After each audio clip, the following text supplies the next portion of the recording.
Okay, I hope that everybody has had time to go to the toilet and make some coffee or tea. And we're now starting the second part of our meeting. It's still strange that you don't see the public, but yeah, we have to start again. The next presentation is by Nikki Gammans, and it's again on the impacts of farmers on bumblebees. And the title is Working with Farmers to Create Bumblebee-Friendly Habitat. Nikki, please start your presentation. Thank you. Good morning, everybody. Thank you so much to EIS for inviting me along this morning. It's wonderful to see everybody and so many people from around the world as well joining in. So my talk is going to be a little bit more practical and how we go about engaging with farmers. So that's mainly what I'm going to talk about over the next 20 minutes. So what I wanted to do is give you first a background to the project, how we set up, what we're doing, where we work, how important it is to work with farmers, how we've approached them, how we've engaged with them, and how we build that rapport with them as well. So what sort of habitat advice we give and surveys. So of course it's important once you give any advice to keep surveying that to see if it's working, and then show you our data analysis as well. So a wee bit of a background to the project. So we first formed in 2009 with Natural England, which is a government body here, which offers the money to farmers through agri-environment schemes, RSPB and Bumblebee Conservation Trust. So many of you might have heard about the main aim of our project, which is attempting to reintroduce one of the UK's extinct species, which is Bombus subterraneus. But alongside this, we also had other aims as well, of course, to improve rare bumblebee diversity and abundance. And to do this through working with farmers and a range of different landowners to give bespoke advice on managing and maintaining flower-rich habitat for bumblebees and other pollinating insects as well. We also do a high level of public engagement as well, so community engagement into the project from local people, and also to recruit volunteers as well. So this is where we work here, which is in the very southeast of England. And this area is Dungeness and the Romney Marsh. Now, we chose this area to work in within the UK because the county of Kent, where this is located, is actually the best area for rare bumblebee diversity anywhere in the UK. It's also the last place that the short-haired bumblebee was recorded, Bombus subterraneus. So by doing habitat work here, we hoped it would help those other rare species as well. So as we've sort of previously mentioned as well, it tends to be the later emerger and it tends to be the longer tongue species that are our rarest species. So the work I'm talking about is particularly more focused on improving habitat for these rare bumblebees. So what is the importance then of working with our farmers? So of course our farmers are large landowners, particularly in this area of the UK. So this area is very agriculture intensive, and a large part of it was actually reclaimed from the sea. So we're actually at sea level, sometimes even below sea level, but it's a huge farming area with pockets of rare bumblebees still existing. So what we wanted to do is work on a landscape scale. So there's no point in doing a little bit of conservation here and a little bit there. We needed to make sure it's across that whole landscape, and working with farmers was key to this to connect that habitat. Now, most of the farmers in my area are mixed, which means they are arable and livestock within the same farm. So that actually gives us more options as well to be able to work with the farmers proposing different schemes as well. I believe in this area that one of the reasons that the rare bumblebees still survive is due to the farming and the extensiveness of the farming. And they are really the key to their future. So it's really vital that we establish a good working relationship with these farmers to be able to conserve these bees. So how do we go about working with our farmers?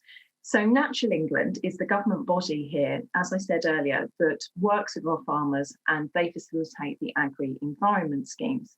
So, excuse me, I first started working with them and they introduced me to the key farmers within this area. So the peer farmers, the ones that, if you like, had the most influence across the rest of the farmers within this area. So I started talking to them, and then from there I started making telephone calls to the other farmers, writing letters, and even knocking on doors as well. So I'm sure many of you know that who work with farmers, it's all about word of mouth. So it's getting a good reputation with those farmers, and they will then tell the neighbouring farmers that, you know, it's fine, you're okay to work with. So it's spreading the word like that. Of course, many farmers know each other, are from the same farming families, so you can create contact in that way.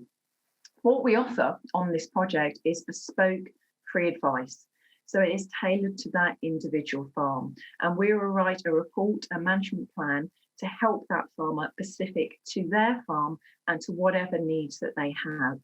So when we first meet with a farmer, what we do is we discuss all the options that they can have on their farm, talking about everything, offering everything, and seeing what they pick up and what they like.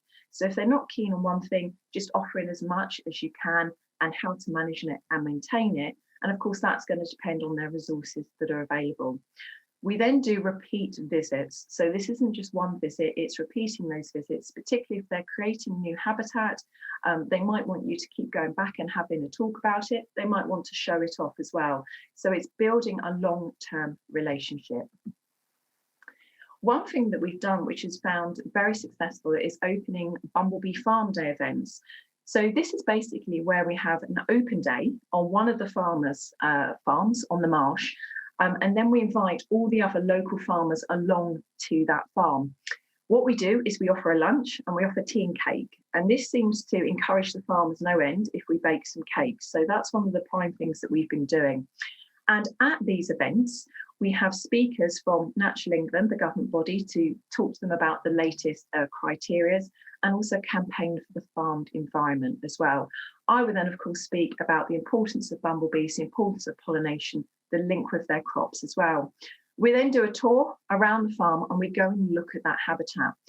We then look at basically how it's managed, how it is maintained, and I will then give advice as well. What works on that farm, and most importantly, what didn't work, and the reasons why it potentially didn't work. So it's very important, of course, to address any of those issues that may come up. What we then offer to the farmers is to do a follow-up individual farm visit. So of course, when they come, we can then offer to go to their farm and do a bespoke visit as well and give advice. So of course, when we open up the farms, it gives a little bit of friendly competition as well. So farmers are very nosy about each other's farms, and they don't often get a chance to have a look around the whole farmstead. So this opens up a nice bit of competition. And often farmers will say to me, you want to come and see my field, it's much better than his. So it can be a great way of getting some friendly rivalry between them. So what sort of advice do we give? Well, it's basically management and maintenance of flower-rich areas. And of course, one of the most important of these is the flower-rich meadows. So what I discussed with these farmers is obviously when to cut them and when to graze them. So it's talking about the grazing they have. It's mainly sheep down in this area, but we do have a large number of cattle as well. So when to take off grazing livestock, and how taking them off at a certain time is going to affect then when your field is going to flower. So having a staggering of times between the fields of when you remove that livestock, you're going to get a rotation of when it's actually flowering through. So if you take them off early, say in February, you're going to get a much earlier flowering season. If you take them off slightly later, you're going to get a later flowering season. So that rotation. Now, this can be a problem in our area because we tend to have very dry drought summers. And that's a problem for the bees as well. We've spoken about the lack of forage at the end of the season. And sometimes if it's in a very drought year, our farmers will have to graze these areas really much earlier into August as well. That doesn't necessarily mean a bad thing for the hay meadows because, of course, that can reduce the grass pressure. But I'll talk about some of the other things we can do as well.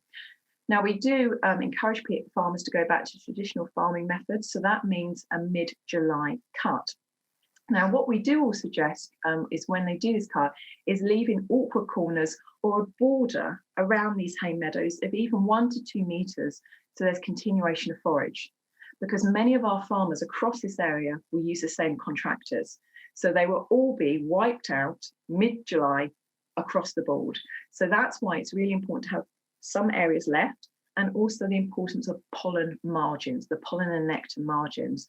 around the arable fields, so that's continuation of forage. We also give advice on restoration and recreation of flower-rich meadows as well. Normally we would say, let the seed bank regenerate. So again, this is taking off livestock at the right time of year and allowing the seed bank to come through. If it needs a little bit of improvement, what we've recently been doing over the last 5 or so years is working with green hay. And you can see this on the bottom corner. And we would take a hay cut from area which is very good forage, which is the donor site, and we would then transport it within the same day and then spread it out very thinly, rake it out thinly at the receptor site. And we've trialled this with many farmers and with many non-farmers as well. And it's a great way to use local province to spread those seeds as well. We would also then give advice on resowing if we really thought that was necessary. So the advice we would give is on which seed mix to use exactly for which soil type you have. And we can also tailor that mix with the seed merchant to exactly tailor it to what you would like and try and get that consistency of forage as well. So most importantly, it's what your seed mix is, trying to get that from a local province, how to prepare the soil, how to sow it, when to sow it, and the future management. Because a lot of time these things may not work, and it's purely because the management hasn't been clearly stated to those farmers. So they may have sowed them at the wrong time of year, they may not have prepared the soil. So it's giving that one-to-one exact advice, which really helps improve the end result. We also talk about margins around arable fields. So again, these can be bee and bird seed mixes. The bird mixes tend to also be very good for our bumblebees as well. So again, we will give advice on which seed mixes to use, whether this is a wild mix or a cultivar mix. So cultivar mixes will last for 3 to 4 years, and that's perfect if you're having rotation around your fields. There's no point in investing in a wild flower mix, which will last indefinitely, but if you're moving your areas around every 3 years, it's far cheaper, 10 times cheaper, to use the cultivated mix. Again, which seed mix is best for which seed type? Now, we've spoken as well earlier about that continuation of forage and how it is so important for bumblebees throughout their life cycle. So these can be very important, these border mixes, because if the hay field is cut mid-July or end of June, these pollen and nectar strips will fulfill that gap there. Now, we've spoken about it as well earlier about the need for early and late foraging. I'll talk about this a little bit later, but that is something which is vitally important. So when we visit each of these farmsteads, we do a complete survey and we can see where there is gaps. More on that in a little bit. Other advice that we also give as well is keeping some of these weeds, which can be a bit of a grey area with our farmers, particularly if they're around some of the farm buildings, things like Bolota nigra, the Lehman album, fantastic flowers for our pollinators. The Bolota, very late flowering season, will go into October. Fantastic forage, particularly for our rare bumblebees. The white dead nettle, early flowering, will keep flowering all the way again into October. Fantastic foraging length of season. These will often appear on sort of around disused buildings or around the farm buildings. So instead of spraying these off, just leaving them in place. Now, this area is largely ditches. We don't have that many hedgerows, so we also advise a lot on flowering of ditches. And within a ditch system, you can have early, mid, and late season foraging. Perfect things such as iris or the mentha later on as well. Advice on hedgerows where we do have them, obviously using natives, and again, they can provide that consistency of forage. Many of our farmers have perfect gardens, so we also advise on the gardens. And again, of course, it's very important to create nesting habitat and leaving longer grass areas. And we advise for those to be cut once every 3 years. So leaving that longer grass, particularly very good for our carders, but a lot of our bumblebees will nest and hibernate in these ditches as well. We also create lots of habitat as well, working with volunteers. So what we do is we're particularly trying to increase that early and late forage. So for early, for the rare bumblebees, I'm talking the end of April, beginning of May. And for the late, I'm talking August, September. So as we said, the mid-season tends to not be too bad. There is the June gap, but it is trying to extend that forage season and using suitable flowers, which are suitable to this landscape, to be able to extend that. Comfrey, the symphyton is one we use an awful lot. It's a very hardy flower. The variety we use, it stays where you put it. So again, we can put this in awkward corners, unused pits of the farm, around their buildings, and on the neighbouring country roads as well. Again, we also do lots of green haying. We're often donated plants by different organisations, different groups, and volunteers and myself will also grow seeds that we can put out. And we're always applying for small grants to do that. So we ourselves do work on the individual farms. So how has this gone?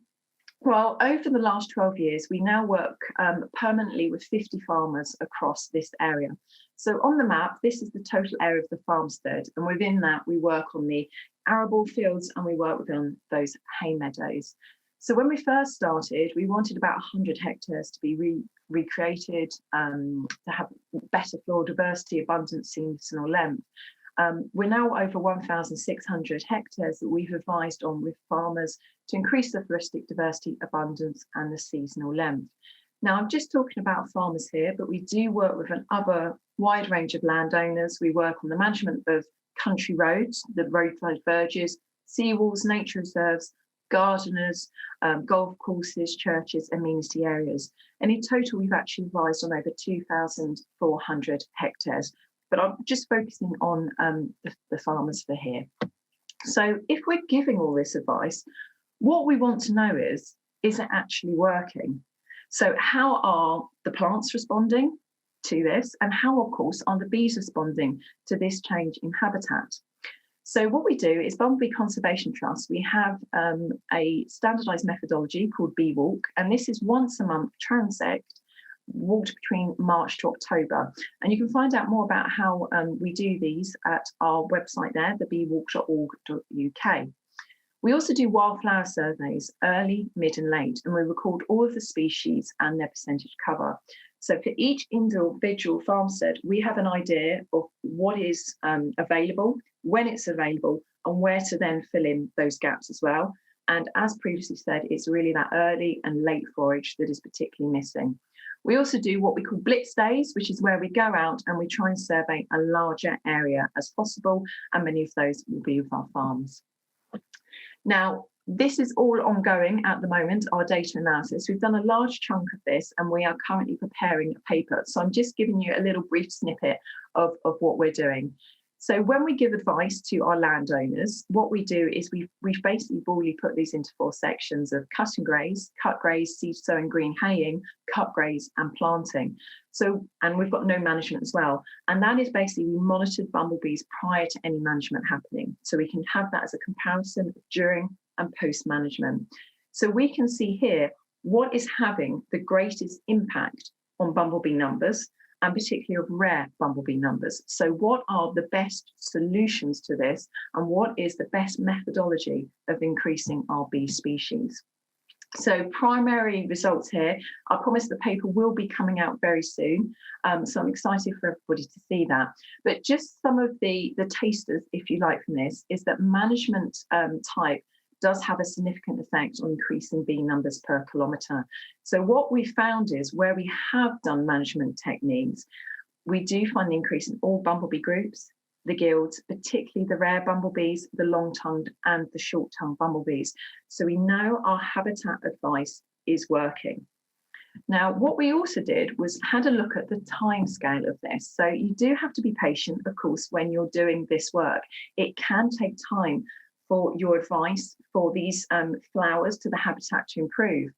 And when we looked at the rare species, we saw that there was very few changes within the first few years of us giving this habitat advice.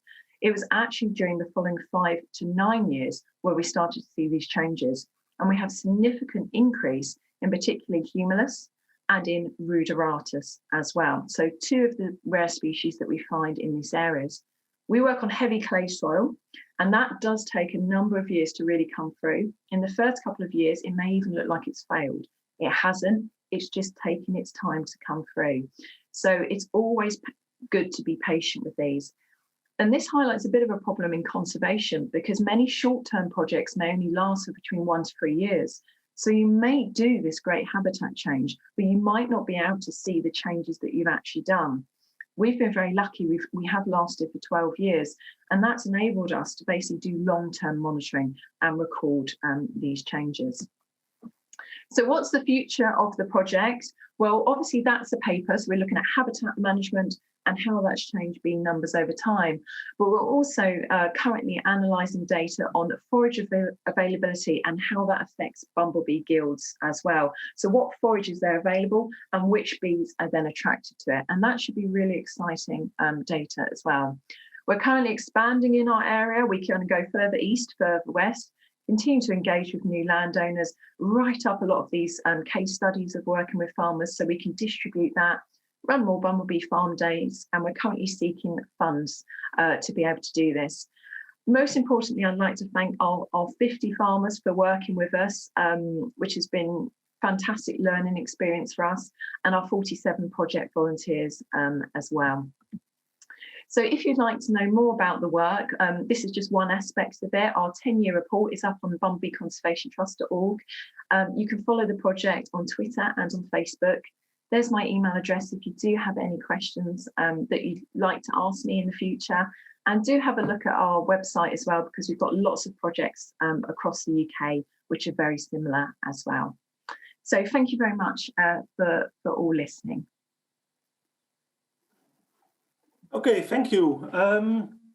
We have 3 to 4 minutes left, and there are quite many questions, so we'll go to the questions right away. So there's a question by Jeff Ollerton. Many UK farmers don't own the land, their tenants. Does that create any issues with regard to long-term habitat enhancement and management? That's a really interesting point. I would say I'm quite lucky in this area that most of ours are actually farm owners, but I also work with many tenant farmers. I haven't found an issue with that. With the tenant farmers, if they sign up into agri-environment schemes, they should be the ones that earn the money and then can put it back into their farm. So that shouldn't be a problem for that tenant landowner, and they should still be able to access all of the agri-environment schemes. Okay. Thank you. Another question by Thijs Feijen from the Wageningen University. Do you have any idea as to why these farmers want to participate? Is it intrinsic motivation or social pressure? Oh, well, they do get a lot of pressure from me. I have to admit it. I don't take no for an answer. Maybe that's part of it. But I do think farmers often get a very bad reputation. Now, out of all the farmers I've approached, I've only had 2 that have ever said no. Not interested at all. And I had some at the beginning that were a little bit reluctant. But what I found was talking to those peer farmers that once they joined up, the others started to come through as well. So it's like a domino effect. And once everybody else is doing it, you're going to be the odd one out if you don't do it. Of course, there's so much research into the benefits for farmers with pollination. And many of my farmers are, as I said, are arable farmers, field beans, peas. We also have a lot of fruit farmers as well within Kent. So they know the benefits of having increased pollination as well. And I found actually, comparison to working with councils, it was the farmers that took me up on it first. So we found it to be very positive here. And I think having the social aspect as well with the Bumblebee Farm Day event, most of my farms come back every year as well as a social event as well to talk to each other, and it's sort of working together as a community. And what we really try to do is have it as a community, so everybody's working together. So we've got farmers, but we've got a variety of different landowners and local people going out monitoring as well. So it's trying to sell it from a community benefit as well. Okay, thank you. One more question. So do you also, it's a question from Vrouwtje Itzardi. Do you also talk about pesticides with the farmers, and what's their response to that? Yes, we do. That tends to come from, obviously, with Natural England, the government body. They will have legislation and restrictions on what pesticide that you can use and the spraying regimes of that as well. Obviously, I talked to the farmers about the benefit of having a variety of insects that can be those pests that will predate on the pest species as well. I do approach it, but I will use the legislation that is coming from Natural England to be able to do that. So it tends to be reasonably strict. Obviously, we've got a bit of controversy at the moment with allowing neonics with on the sugar beets, but that is something that we continually work with. And us as an organisation are also working very closely with DEFRA, which is the Department for Environment and Farming, to give advice as well on the use of pesticides as well. So we are involved at that higher level and on that individual farm level as well. Okay, thank you for the answers and for your presentation.